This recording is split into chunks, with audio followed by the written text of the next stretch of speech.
amen at amen. Palakpakan natin ang Panginoon. Come on. Let's give God a clap offering. Hallelujah. Thank you, Jesus. Thank you, Lord. Thank you. Tayo po'y magsiupo na.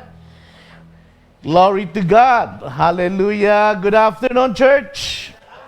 Magandang hapon po sa bawat isa. Hallelujah. Pakikumusta nga yung katabi at sabihin, salamat na nandito ka. Amen. Praise God. Good morning. Good morning, church. Hallelujah. Thank you, worship team. Thank you for that anointed worship. Praise God. Thank you. Hallelujah. Well, it's 8 days more to go, and it's our October praise na. Amen. Hallelujah. Praise God. October praise is the month-long anniversary of the church. So, ito po ay 26th year, at every October tayo po ay may month-long anniversary celebration with our theme, Nurturing the Harvest, okay? Or intentional discipleship, engage, establish, equip, and empower, okay? Remember, Jesus said, the harvest is plentiful. Okay? Harvest is not a problem. It is plentiful. Marami talaga. And he said, but the workers are few. Yun ang problema. Yun ang challenge. So the solution, ask the Lord of the harvest, therefore, to send out workers into his harvest field. Okay? I want us to be praying about the harvest, but I want us to be praying about the workers. Amen po? Because the workers are few. Sabi nito, ano? So we want to pray for people that needs to be harvested. Sabi nga daw, there are 3 kinds of people in the vineyard. Ano po yun? 1, the ones that need to be harvested. Okay? 2, the ones that need to be trained. And the ones that are already trained for the harvest. Saan po kayo doon? So if you say, ako po kailangan i-harvest, well, today is the day of salvation. Amen? If you are saying, I need to be trained, well, praise God that your heart is ready. If you are the one who is already trained for the harvest, praise God. Okay? So let us be praying for our oikoses. They are people that you see and engage with at least once a week. Yun ang ibig sabihin ng oikos. Yung mga kaklase mo, kaopisina mo, makakahalubilo mo man lang isang araw sa isang linggo, they are part of your oikos. Amen? So let us be praying for them and invite them. Pray at least 3 of your friends, and they are our target for harvest. Amen. So we will invite them, and during the month of October, we pray that the Lord will. I pray that they will encounter the Lord. Amen. So, well, are you ready for the word today? Amen. Are you ready for the word? I am so excited to share God's word today, and I praise God again for this opportunity to share God's word. Okay? So, again, we are doing a series of study about intentional discipleship. We are nurturing the harvest. Okay? We nurture, we take care of the harvest God has given us. Last Sunday, we were reminded that intentional discipleship begins with relationship. So we cannot disciple until we develop a relationship to that person. You know? So whether that's a friendship, so ano man yung relationship na yan, okay, we believe that the result of that ay discipleship. So 2 Sundays ago, I shared to you the characteristic of an intentional disciple-making church. Let's review them because this is our foundation. Okay, 1, there is a clear mission vision. Okay, there is a clear mission vision of the church. Number 2, disciple making is the core mission of the church. Number 3, responsible discipleship or harvest event. So when we say responsible evangelism, we will not only convert people to Jesus, but we will do the follow-up. Okay, we will take care of them. We will nurture them for them to become matured believers. Amen? Also, leadership commitment. If you're a leader of the church, we expect you to make disciples. Cell group must be intentional disciple making unit. Ito yung nasa meeting natin kanina. Let's utilize our cell group. Because in a nutshell, the purpose of cell group, one, is to love one another inside, meaning to edify and to encourage members. Number two is to love one another outside, and that is to evangelize. Amen? So that's the purpose. Let us make our cell group intentional disciple-making unit. And last, spiritual multiplication. Praise God. Okay? Multiplication in the sense that, like in 2 Timothy chapter 2, verse 2, the discipleship principle, we equip and train a believer to become disciple maker. Okay? So those the one that were discipled will also disciple others. All right? So how to mobilize the church as intentional making disciple church? Okay? So let's read our main passage for today, Matthew chapter 28, 18 to 20. Alam nyo, palagay ko hindi lang natin ngayon na-encounter ang verse na ito. To some of you, you probably memorized this verse, right? You probably heard a lot of messages about this.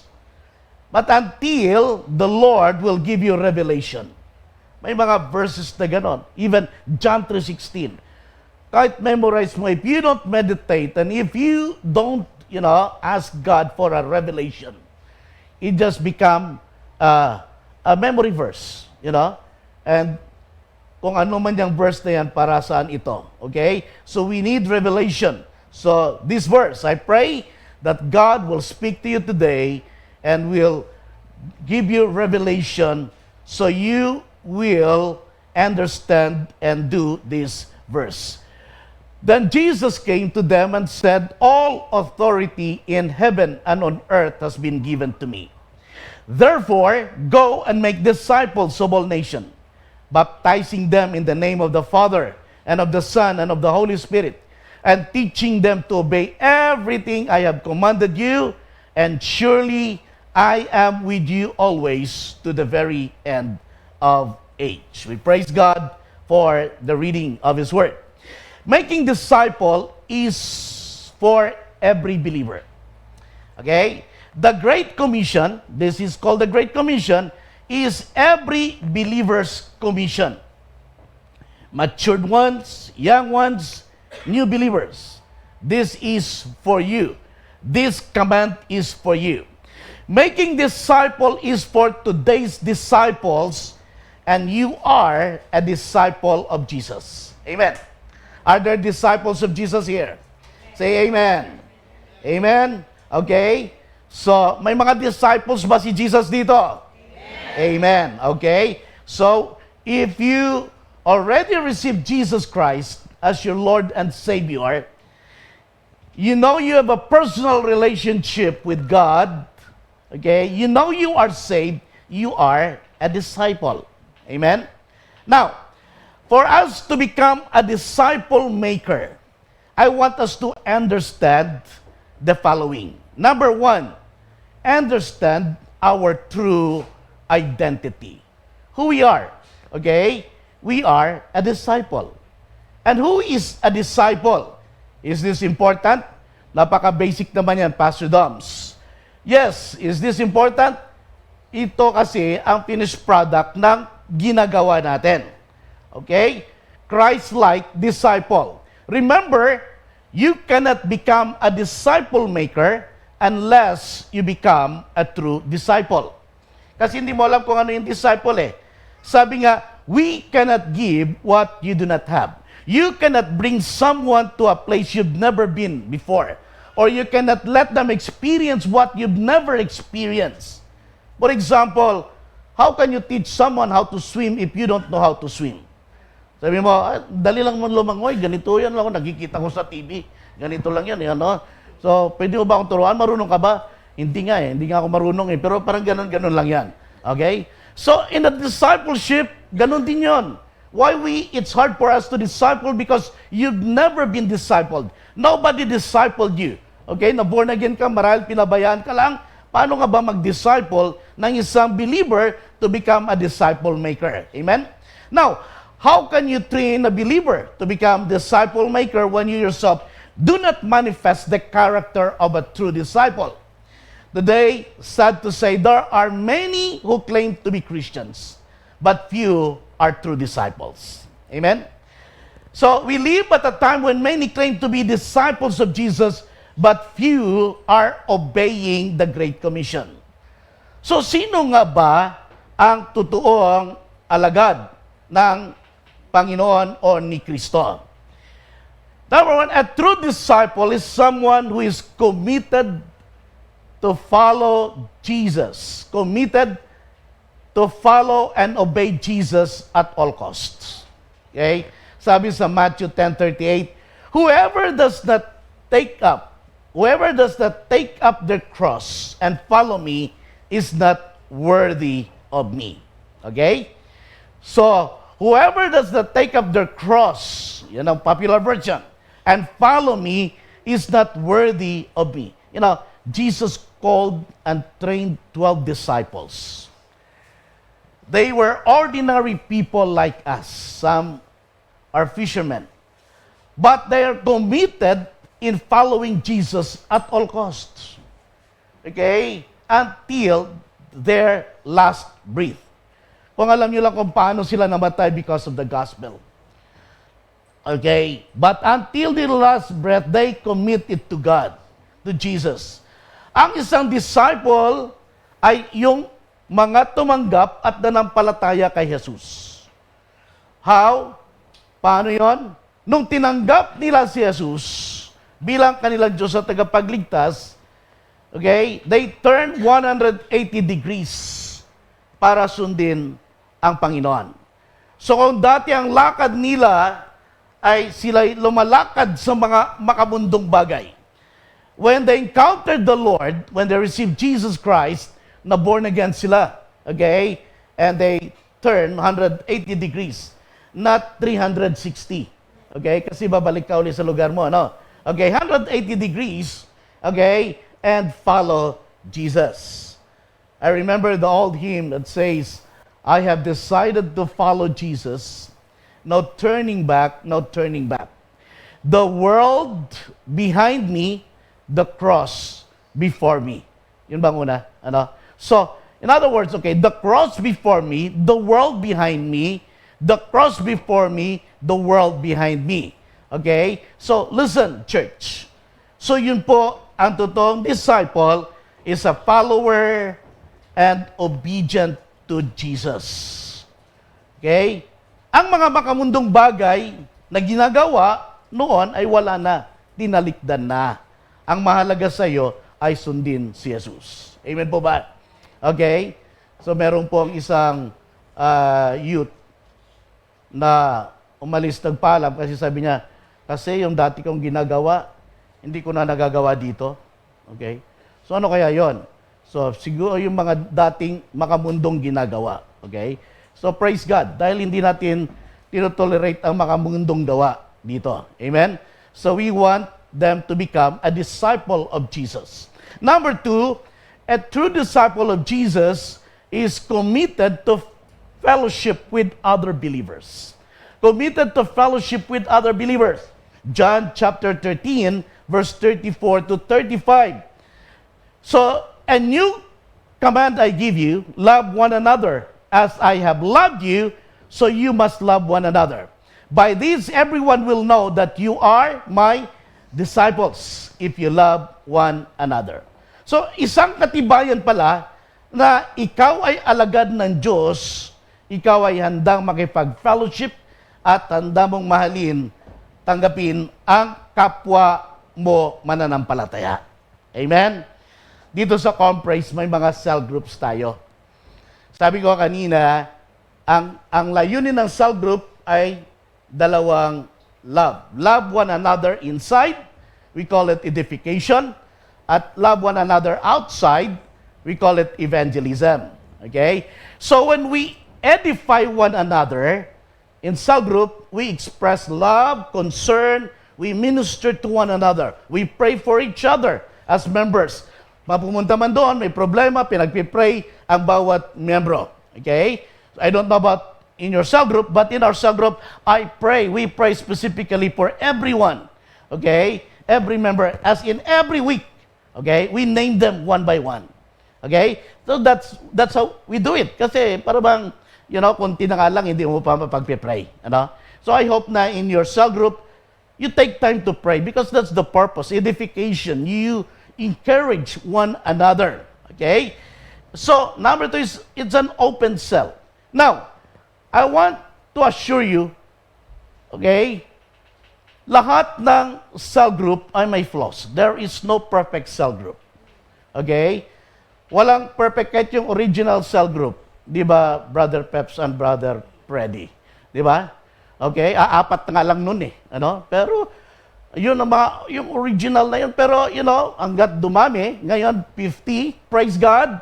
Okay? Why? Because we believe in that small group that through that, we can minister, express our love. Ngayon, hindi ka pwedeng pumili na kung saan cell group mo. Ayoko dito, cell group. Bakit? Yung isang kasama namin, puro na lang problema sinishare eh. Nakakadampin ng spirit. Lilipat ka na naman, ba't tayo naman doon sa isa? Hindi ko gusto yung katabi ko kanina, may putok eh. Lilipat ka na naman. Hanap ka na naman, Lahat talaga, may diferensya kahit So, tapos sabi mo, doon na lang ako kinakain. Kuya Raymond, maraming pagkain doon. Yung pwede doon, yung mga ganon. So, hanggat naimpatso ka naman, ayoko na. Sa dami ng kinain ko doon eh. So, lahat may talagang masasabi ka. Amen? No perfect cell group, but, okay, we are there by the grace of God to love each other. Amen? So, yan ang reason why we want to be a cell group church from the very beginning. Because we want to, say to the world that we are believers, we are disciples of Jesus Christ, by accepting, loving one another through small group. Okay? So kaya it's an open cell where everyone who needs to be loved, okay, are welcome. Amen po. So walang perfect cell group. Iba-ibang attitude, but again, it's good for you to be in a cell group. Amen? So, kaya, mga kapatid, sa cell group, doon na di-develop yung fruit of the Spirit. Oh yes, so, doon din nalalaglag. Nalalaglag yung mga prutas mo. Naku, pag may mga, di ba, yung mga kasama, dipulutin nyo na lang pag nalaglag yung mga fruit of the Spirit. Pero doon na di-develop because of people, unlovable people. Okay? But, by the grace of God, they are the very people that God gave you para express. Kaya ang tunay na disciple ay natututong tanggapin ang kapwa mananampalataya kahit pasaway minsan. Amen? Our love for each other is a reflection of our love to God. Alam nyo, in the book of Acts in chapter 2, verse 42, after Peter preached the evangelistic message in verse 41, 3,000 people were added to the group. Okay? So, ano nangyari? Siyempre, biglang dumami yung mga believers from 120, naging 3,000 plus. At dahil doon, okay, they meet in the homes. Okay? So they were in a small group. That's the original cell group church, and that is the original intentional cell group. Bakit? Sabi mo, in verse 47, sabi doon, they were together, and every day, daily, okay, souls were added to their group. Those were being saved. May mga naliligtas. Tell me, okay, if that is not intentional. Yung araw-araw may mga naliligtas. That is intentional. Amen? Hindi yan by chance, hindi yan by accident, hindi yan occasional. Okay? That's why discipleship. You know, si Peter mismo, Apostle Paul pala, in Acts chapter 9 verse 26, after he was born again, nung na-born again siya, he joined other disciples and fellowship with other believers. Okay? When he came to Jerusalem, he tried to join the disciples, but they were all afraid of him, not believing that he really was a disciple. Kasi, dating, siyempre, itong si Paul lang nanguhuli ng mga believers nun eh. Okay? So, siya yung persecutor. So, siya yung nagpapakulong. Siya yung nagpapatay kay Stephen. So nung na-born again siya, sa road to Damascus, ngayon, ang ginawa niya, kundi to join other disciples or, okay, other apostles. Pero natakot sila. Okay? Pero that time, disciple na po siya ni Jesus. So, kailangan niyang gawin yon. Okay? Bakit po? You will not grow alone in your spiritual walk. Okay? If you stay away from people. Again, a disciple is one who is willing to fellowship with other believers. You know what? God impressed in my heart this October as part of our celebration. God, para maganito, we want to make disciples, we want to establish relationship, but I feel there's also a need for us to reach out to our coworkers, you know. So we scheduled a lunch fellowship for all pastors. I asked Pastor Alex to invite them so we can bless them, you know, on October 11 as part of our celebration. Because, you know, sa totoo lang, hindi ko pa kilala, nami-meet personally, yung mga kapwa ko pastor dito. Yung dito lang naman sa Soledad Extension, ano? So ang dami dito, kahit yung kapitbahay natin. Okay? So, sabi ko, why not do it in purpose? So, okay, let's invite them. Let's host them. Okay? And let's bless them. Okay? So, I want to invite also all the elders who are free on that day. Let's be a blessing to them. Amen?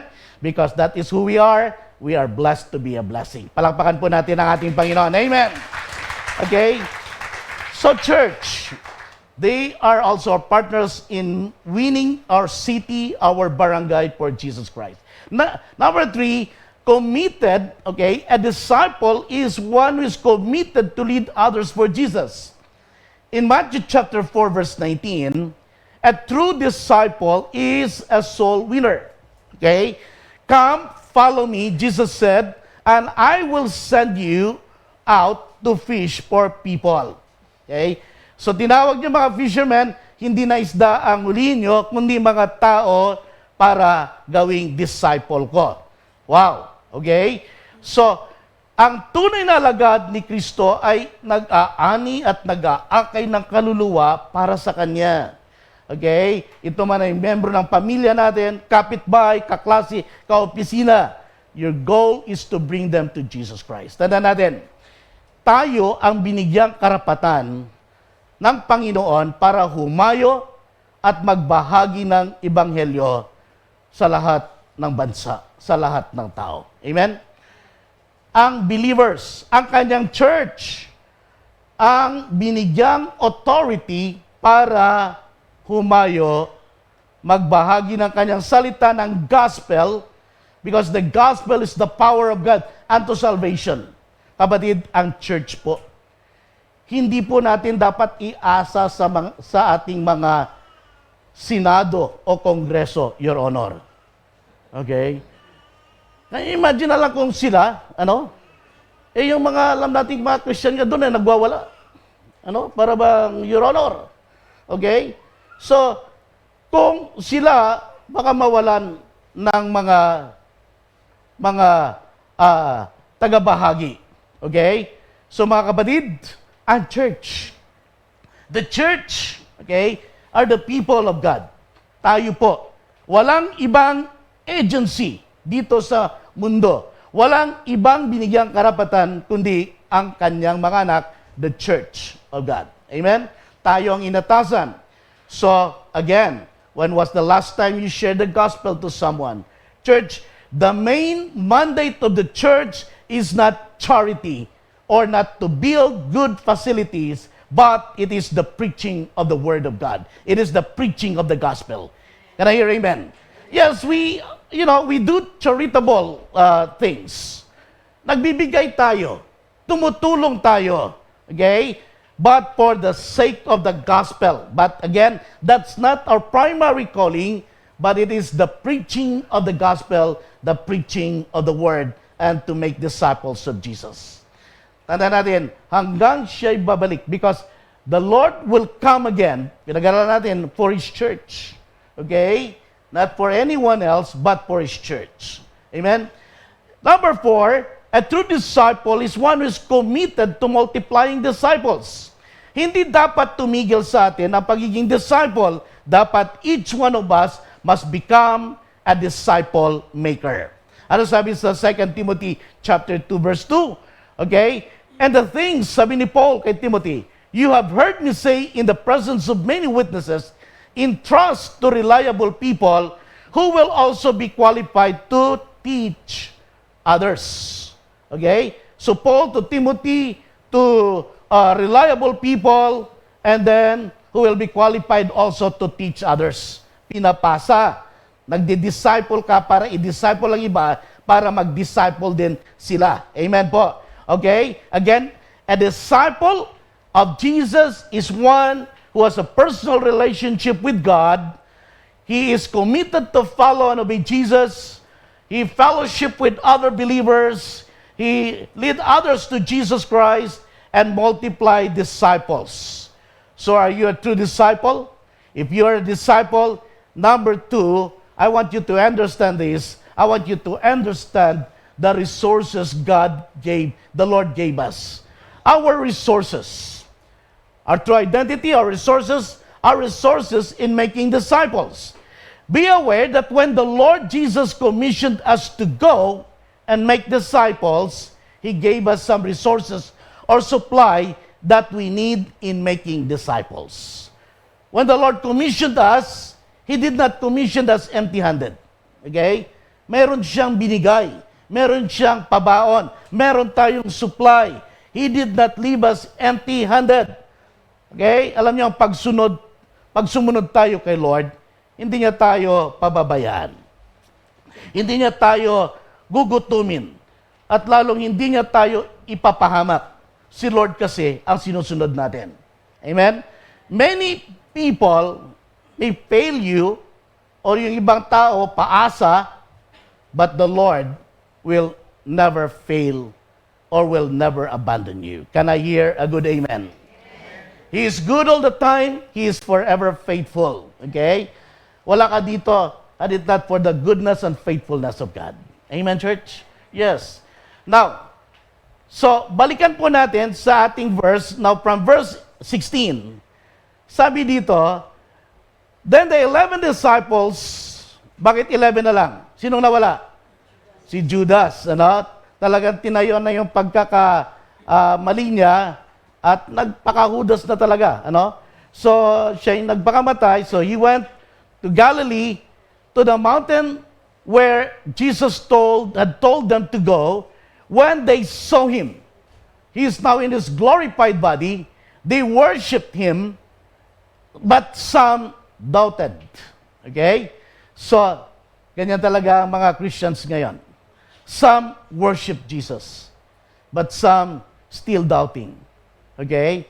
When we come together on a Sunday like this, do you worship Jesus? Or you are still worrying and doubting? Okay? So, tingnan nyo, ang nangyari. When they saw Jesus, some worship Him, but some doubted. Now, church, they saw Him in His glorified body.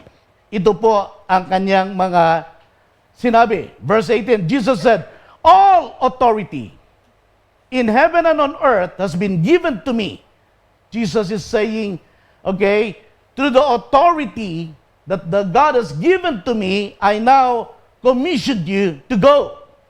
So, the making disciples, the going, okay, we are under the authority of Jesus. Jesus commissioned us to do such things. Alam niyo yung mga traffic controller dyan, dito sa barangay lang, under yan, kinomission yan ni Kapitan. Subukan mong sagasaan. Okay? Dahil may authority sila. Subukan mong hindi sila sundin. Okay? Baka ikulong ka sa barangay. Or, syempre, may magagalit sa'yo. But we obey them because they are under the authority of the head of barangay or of the city. Well, church, think about this. When we go and make disciples, understand that you and I are under the authority of the Lord Jesus Christ, who is the one who has the authority on earth, in heaven and on earth. So what resources the Lord gave us? Number one, He gave us His divine power. Verse 18, He gave us His authority. He gave us power. Okay? Pero marami pa rin nagsasabi, bakit ako? Okay? Bakit hindi yung iba? Alam nyo, ang isang karakteristik ng isang toddler. Okay? Laging, yung toddler, si Benito, sila Juan, di ba? Mga yan ang edad ng toddler. Ano? Ang laging sinasabi niya, pag sinasabi mo, no. Okay? May auto, no. Okay? So, lagi ang takot-tako. Ganyan ang toddler na Christian na hindi lumalago. Ang problema, pag toddler na tama, cute. Pero pag ikaw, born again na, 20, 30 years old, toddler ka pa rin spiritually, parang hindi na cute, no? Nakakatak-cute na. Di ba ba? So, yung bang dapat, hindi na ganon, kundi, yung bakit ako, nahiya ako. Okay? But, we are to go. Jesus has given us His divine power to make disciples. We are under His authority. Kaya, never be afraid, never give up, okay? And do not worry. Hindi dapat tayo nahihiya na gawin ang pagdi-disciple. But let us be intentional in making disciple. In fact, in Acts 1, yung binasa natin kanina, you will receive power when the Holy Spirit comes on you. Okay? And you will be my witnesses in Jerusalem and in all other places. The power of the Holy Spirit. Church, He made us His power, He made His power available for us. Amen? So, ito ang dapat tandaan po natin. Number 2, okay, He gave us His divine plan. Okay? So, what's the plan? The plan is this. He said, go and make disciples of all nations. You baptize them and teach them. That is His plan. Okay? So, this is the plan of God before of the Lord before He ascended to heaven. The Lord Jesus, before He went to heaven, He ascended to heaven, He gave us not only divine power, but He also gave us His divine plan. Anong plano? To make disciples. You know, close study of this verse in verse 19 says that dito, isa lang daw ang main verb. Ano? In what study? Ano yon? Make disciples. But with 3 participles. What are those 3? To go, baptize, and teach. It goes with making disciples. Okay? So, it goes with the main verb, make disciples to make disciples. So, the going, as you go to the market, as you go to your friend, as you go to your school, as you go to your workplace, we make converts. Okay? As you are going, we share the gospel. Then we baptize those who believed. Okay? So we baptize. We establish them in their faith. We establish them in the church. We make committed followers of Jesus. And another one is we teach them. The process, okay? The whole process is called discipleship. Amen?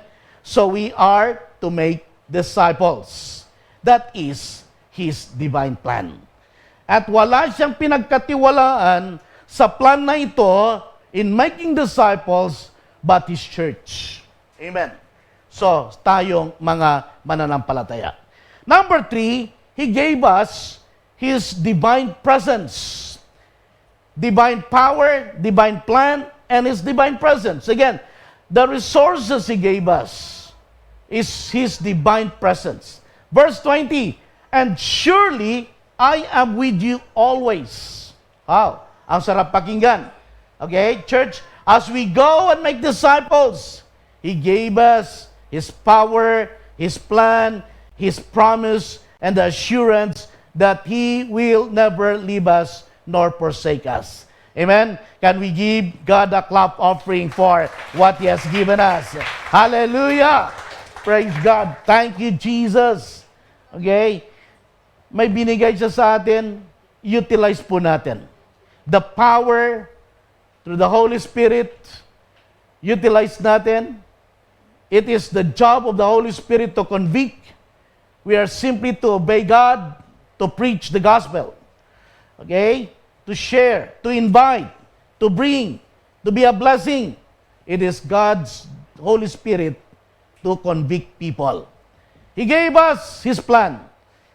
Okay, to make disciples, because the best discipler or disciple maker are the disciples of Jesus Christ. And He gave us the assurance that He will always with us wherever we go. I am with you always.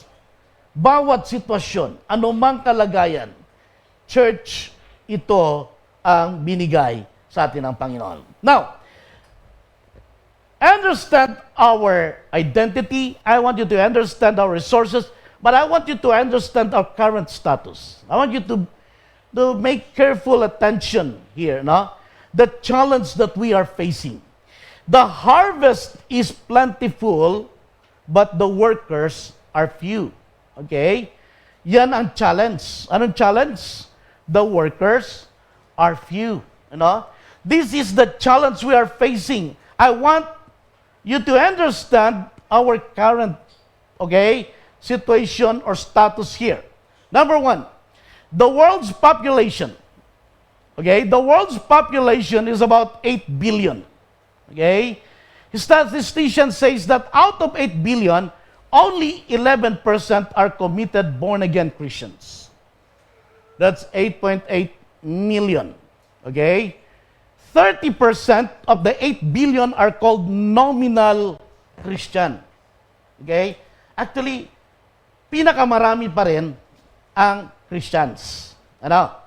Compared sa Islam, compared sa mga believers of mga, ano tawag nito, other religion. Ano? But 2.4, mga Kristiyano sa nguso, hindi sa puso. Kristiyano sa salita pero hindi sa gawa. Sa pananalita pero hindi sa pananampalataya. They are Christians, they believe in Jesus Christ, but plus religion, plus tradition. Okay? Alam niyo na yon, di ba? So, yun po yung tinatawag natin na mga nominal Christians. So, mga believers of Jesus, okay, we need to understand. Well, in our country, the Philippines, Sources Philippine Challenge, total population as of 2020 is 109,035,343. May pinanganak na kanina, 344 na, 345 na, you know, hindi paano nila nabilang to, ano? Okay? Now, 110 billion na ngayon. Okay? Million, ano? So, 12.6 million are born again in the Philippines. Evangelical. That's 11.6% or 12% only of the total national population. About 80% are nominal Christians. Jesus plus religion plus tradition. Okay? Plus purgatory to be saved. Okay? So, yun na yun. Ano? There are 91,000 plus evangelical churches. 4% annual church growth rate. Okay? It seems na malaki-laki pa ang kaya natin, ang pwedeng gawin natin. Okay? So, tanong, kaya ba natin to? Okay? Hindi naman natin ito gawain. Kay Lord ito. Amen? So, sa biyaya ng Diyos, sa pagtulong-tulong at sa kapangyarihan ng banal na Espiritu. So, in the Philippines, the card status, meron pang 88% na dapat i-disciple, including nominal Christians, cults, tribal people, Muslims, at iba pa. Okay? So, Muslims in the Philippines are 8% under Islam. Okay? So, 1% cult. So, yung ibang mga kasama doon. So, anong sinasabi natin dito mga kapatid? Marami pa tayong i-disciples. Well, the truth is they are bound to hell, okay, unless na sila ay ma-born again, okay? Because no one can enter the kingdom of God unless a man be born again. Amen, church? Okay? Maliban na siya'y pinanganak muli sa Espiritu, hindi siya makapasok sa kaharian ng Diyos. Paano yon? Na kailangan nilang manampalataya, tanggapin, maunawaan ang ginawa ni Kristo doon sa krus na sila'y tinubos sa kanilang mga kasalanan. And that salvation is by grace through faith in Jesus Christ. Amen, church? So, they are bound to hell unless na may magbahagi sa kanila na sila ay maliligtas sa pamagitan ni Jesus. Let us plunder hell and populate heaven. Let us share the gospel to them. Amen. Now, number 4, let's look at, because now we know the challenge. What is our prayer? Our prayer, pray for more committed Great Commission workers. Okay? Bakit? Sabi ni Jesus, the harvest is plentiful. Okay? Good problem na sinasabi namin sa elders. But the workers are few. Yun ang problema. Okay? That's why we want every believer to become a disciple maker. Okay? Now, the solution. Jesus said, ask the Lord of the harvest, therefore, to send out workers into the harvest field. So, sabi ko nga, 3 types of people in the harvest field. Ones who need to be harvested, the ones who need to be trained for the harvest, and the harvesters or the workers. Kapatid, saan ka dito? 1, 2, or 3? If you are 2, praise God. Okay? It's not yet late. God wants you to be a disciple maker. Amen? If you are 3, continue to disciple more. If you are 1, okay, today is the day of salvation. Okay? You can receive Jesus Christ as your Lord and Savior. Even right now, there you are. Nakaupo ka saan, sabihin mo, Lord, I realize I need a Savior. Come into my heart. You can say that right now. Amen, church? Kapatid, saan ka dito? More workers. We need more workers. Okay? Committed workers on how to know, how to nurture the harvest. Because in verse 37, it says, the harvest is plentiful. Good problem. But where are the workers? Nasaan ang mga mag-aani? That's a real problem. The solution is to pray for more workers. To pray for more disciple makers who will disciple others. Church, Jesus is serious here. Alam mo, serious si Jesus. The word sent out here is not the usual Greek word apostelo.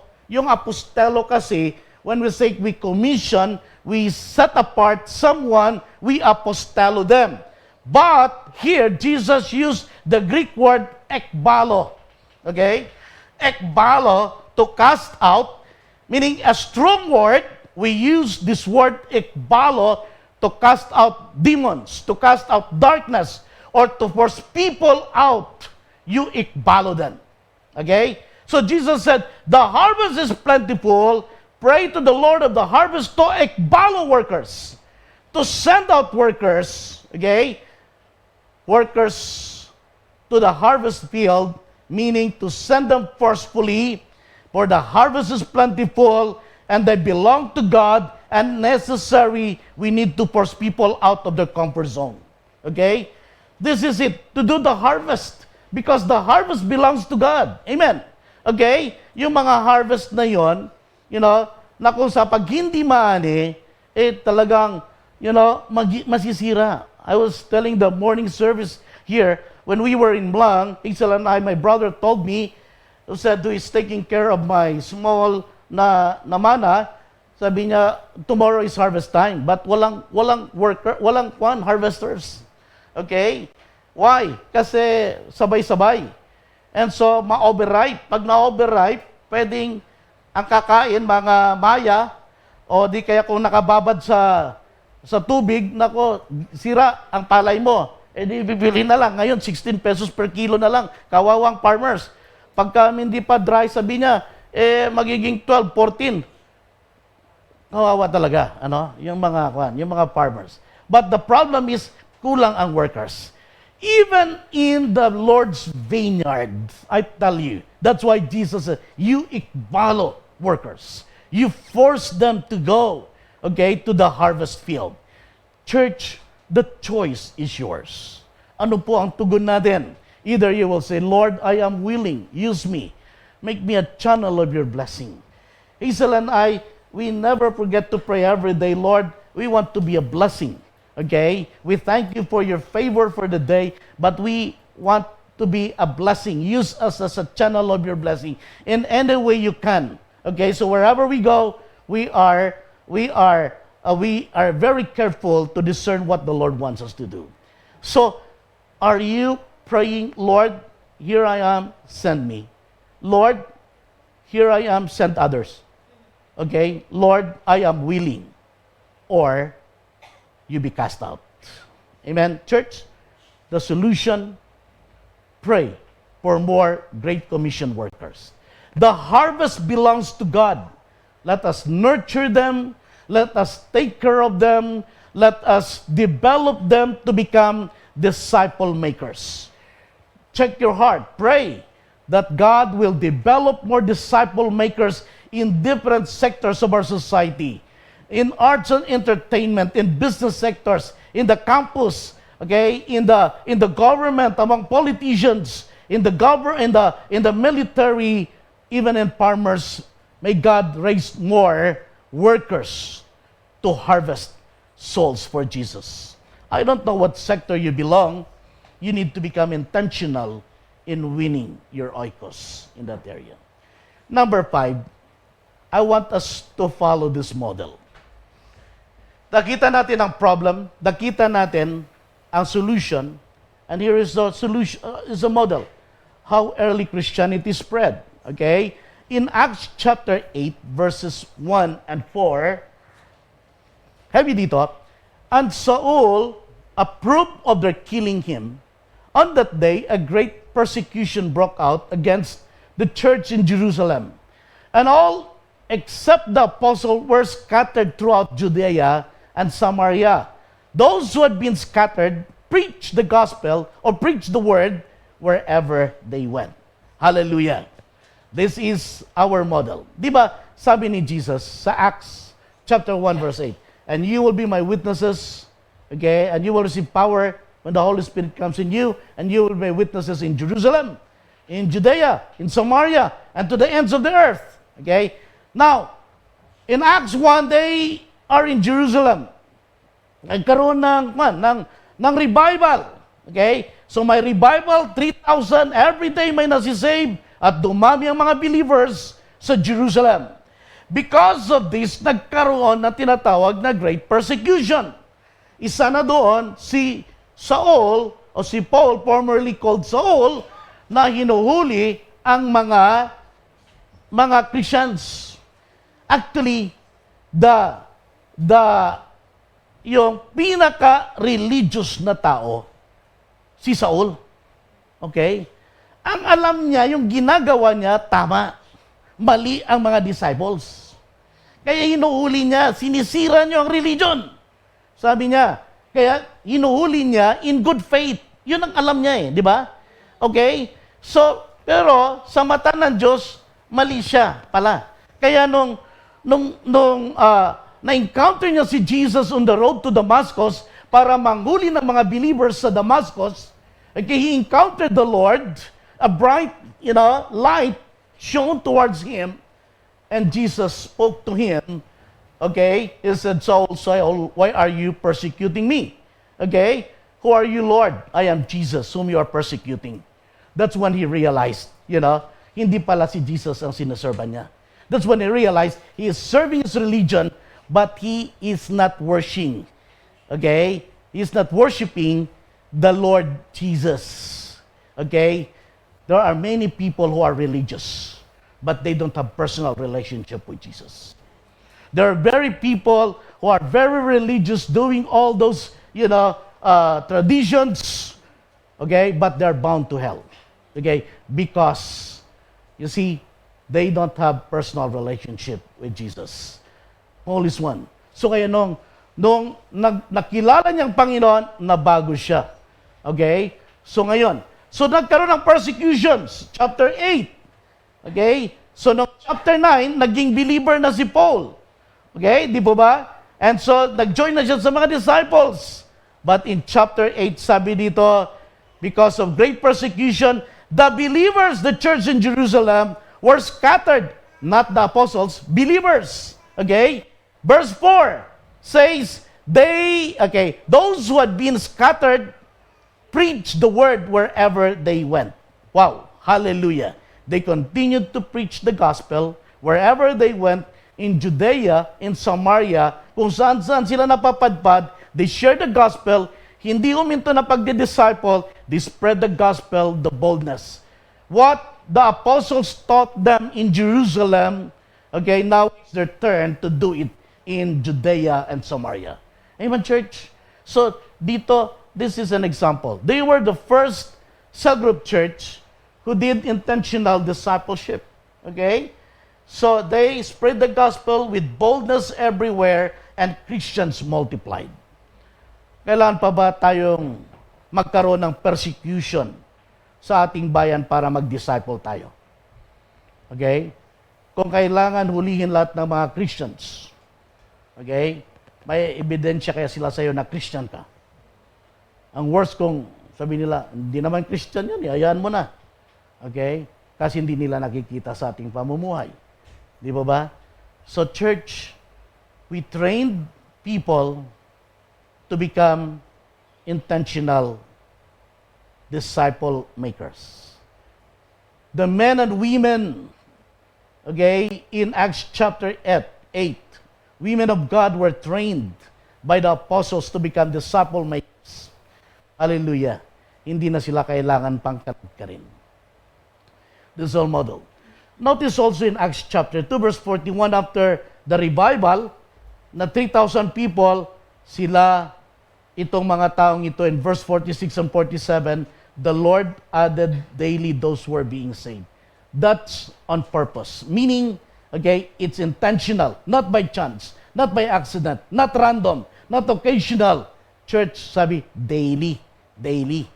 So, paano yung araw-araw may naliligtas? Okay? If we have 50 cell groups, if, daily, if there are 5 cell groups meeting every night, daily, may naliligtas. Wow! Hallelujah. Imagine? Ano? Kaya ako, nabibless ako pagka doon may magre-report sa cell group chat natin. Kaya wag nyo lagyan ng birthday greetings doon kasi natatakpan yung report natin. Use other, o gamitin nyo yung kung mag-friendly chat kayo, sa ibang chat group na lang, ha? Huwag yung report. Okay? So, pag sinabi doon, 10 in our cell group, we praise God, and 2 visitors, 2 accepted Jesus Christ. Alam mo, nagpapalakpakan ng mga anghel sa langit. Amen? Okay? The value of one soul. I will preach that on Sunday. One soul. The value of just one soul. Okay? Makikita po natin, mga kapatid. Okay? I want us to understand what is happening in the heavenly realms when just one soul, okay, during the week when you report, okay, I encourage you to report when there are prayed to receive Jesus Christ, okay, like in the young people, like almost every week there are people, their profession of faith. No? Palakpakan yan naman natin yung ating mga kabataan. Every week, as in every week, yes. Because they bring visitors, they're led to receive Jesus Christ, and praise God. Okay? Because, again, we make cell group as our discipleship or evangelism tool to lead people to Jesus Christ. Now, I want us to understand this. Our goal, okay, is every believer becoming an intentional disciple maker. 2 Timothy chapter 2:2. Again, this is a very important verse for us this year. Tumutututu. Okay? Alam niyo na yon, di ba? Ba't puro to? Yes, kasi to. Mamaya papakita ko bakit to lang. Okay? To. Pag sinabing, anong verse natin nga? Ngayong, tumutututu. Ano yon? Wala namang tumuto na Bible na book of the Bible. Di Timothy yon, di ba? So, Timothy, tuto pa rin ang verse at chapter. Okay? Ang goal natin. Meaning, every member disciple one person a year who will also disciple others. I tell you. I'll show you that. Yes, isa lang bawat believer. Okay? Then we can win our city. How to reach the Philippines for Christ? Consider this now. Okay? If 110 million, okay, times 11%, that is 12,100,000 Christians in the Philippines. Ito, sabi ko, half na lang ang trained at equipped para na disciple maker. Okay? Mga born again to yung 12 million. Kalahati na lang. I-prepare mo, magkaroon ng vision to disciple. In 2026, to disciple one, yung 6,050,000 na believers, kalahati ng born again, mag-disciple ng ng isa. So, i-times 2 mo na lang, ilan na? 12? Sige, answer. Ilan ang sagot? 12,100,000. Okay? So, nag-train naman sila ng disciple maker. In year 2027, yung 12,100,000, nag-disciple naman ng isa. One each year lang, one. Hindi na nakailangan ng 12, one lang. Okay?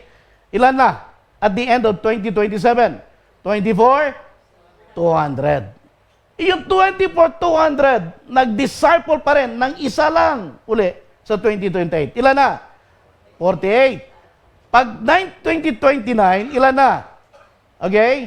End of 29, 96. Ilan? 96 na. So pagdating ng end ng 2030, ilan? More than 110. Pwede ba yon? That's too good to be true, Pastor Doms. Paano yung mga kwan? Hindi ka sigurado dyan. Talaga. Again, there are two kinds of Christian. Some worship and believe. Some are excited, but some are, doubting. Okay. Ano kaya otak mo ngayon? Layat. It's bound to fail. Hindi, pinapakita ko lang picture. If one goal, each one lang, maging disciple maker. Di ba? Okay? Hindi ko naman sinabing araw-araw gawin mo yon. Okay? Pero mag-alaga ka lang, isa lang goal mo. Okay. Now, so, I'll show you. So here, tali natin sa small scale. In our church, Cobrace, in 2005, sabihin mo na lang, 2025, 50 disciple makers na lang. Ilan tayo? Ngayong umaga, puno din. Ngayong hapon, puno. Okay? Sige, 100 yung church natin Yung mga ganon. Sige. 50 na lang. Okay? Okay lang, di ba? 50 disciple makers. It trains sa 2025. Kayo 50. Kayo ang mga Marines. Kayo ang mga disciple makers. Okay? Ito ngayon.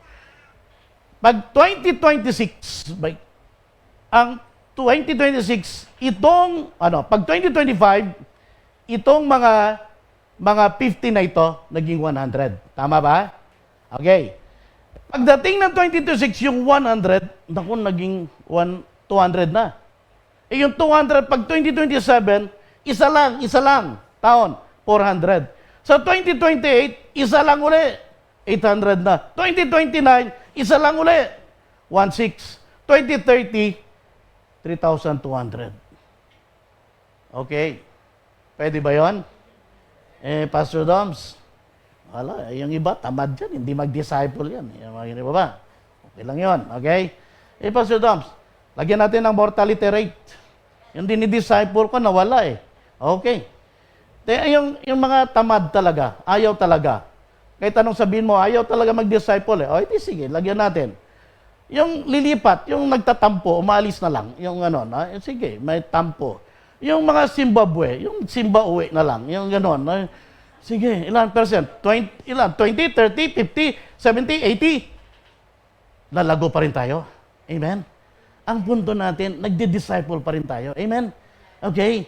Yung sabi ko nga, okay, na-disciple natin, lumilipat, okay lang yun. Kay Jesus naman yun eh. We are discipling for Jesus. We're not discipling for the sake of the church. Okay? For the sake of Pastor Doms. We're not discipling for our own. We're not discipling them na para maging disciple mo, disciples of Jesus Christ. Go and make disciples, sabi ni Jesus, make them my disciples, not our disciples. Amen. They belong to church. They belong to Jesus.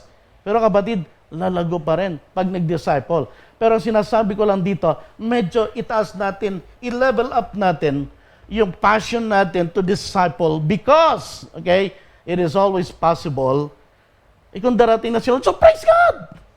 Di ba ba? Problema ba yon? Gusto ko nga, kahit tonight, darating na si Lord eh. Pagod na rin ako eh. Di ba ba? Honestly, di ba? I mean, Lord, so come. Okay? Pero hindi dapat natin maging hadlang yon kasi kung darating siya, talagang ginawa natin yung trabaho natin. But what we're saying, if you are a person who is just nominal here, okay, this vision is not for you, this is not for you, because this is for a disciple maker, those who are willing to disciple and continue to do the mandate of Jesus Christ. Amen? Wala pong imposible sa Panginoon and by the grace of God. I am not saying that ito ba tayo after sa 2030, 3,200 na tayo, Pastor Dom. Even more if we want to do it, if the Lord wants to do it, why not? Amen? Okay? So honestly, we've discipled more than that already since we started. We don't know where they are. Okay? Some are inside CIW. Okay? Some are in other churches. We planted 12 other churches already. So, I mean, what are our vision?